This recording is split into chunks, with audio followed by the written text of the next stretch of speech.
असली तरी तुम्हाला प्रेशरचा प्रॉब्लेम आहे का?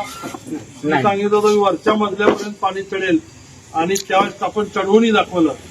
सुरुवातीला पाणी मोठ्या प्रमाणात दोन पाईपलाईन आणले, टाकी बांधली, नाहीतर विहिरीत आपल्याला वाकून पाणी घ्यावं लागत होतं.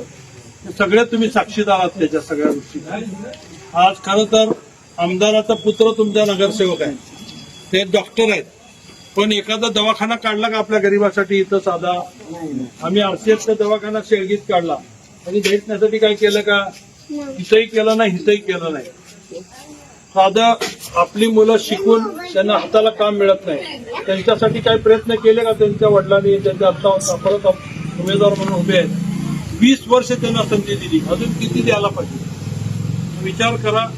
आणि मला वाटतं काही लोक आपल्याला फसवून मतं घेण्यासाठी प्रयत्न करतायत, पण मला माहिती आहे की आंबेडकरी विचाराचा माणूस कधीही मनुवाद्याला मत देणार नाही.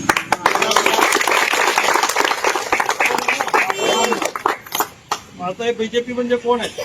मनुवादीच आहे. अशा पक्षाच्या लोकांना आपण मत देणं करणार का? त्यामुळे मी तुमचा मनापासून आभारी आहे की तुम्ही वेळेत जागरूक झाला आणि मला पाठिंबा दिला.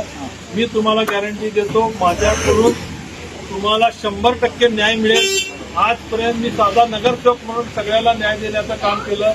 आमदार झाल्यानंतर अजून याच्यापेक्षा मोठ्या मोठ्या योजना आपल्याला इथं आणता येतील आणि प्रत्येकाला समान हक्क, समान त्यांच्या ह्याच्याप्रमाणे त्यांना हक्क देण्याच्यासाठी मग ते काम असेल, नोकरी असेल, उद्योगधंदा असेल, वेगवेगळ्या माध्यमातून जी आमदाराची कामं आहेत, जी नगरसेवकाची कामं ती मी सांगणार नाही, पण जी आमदाराची खरी कामं आहेत ती कामं मी करण्याचा प्रयत्न करेन, एवढं अभिवचन देतो. ज्या उद्देशाने डॉक्टर बाबासाहेब आंबेडकरांनी संविधान दिलं, घटना दिली, घटनेच्या माध्यमातून लोकशाही स्वीकारली आणि लोकशाहीमध्ये आपला राजा आपण निवडण्यासाठी अधिकार दिले.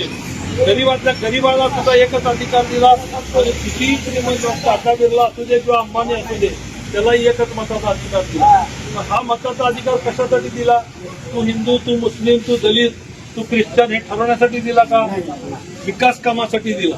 मग त्याच्यापासून आता आपल्याला लांब ठेवलं जातंय.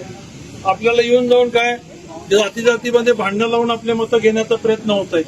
आता वेळेस आपण सावध होण्याची गरज आहे का नाही? की आपण व्हावं एवढी विनंती करतो.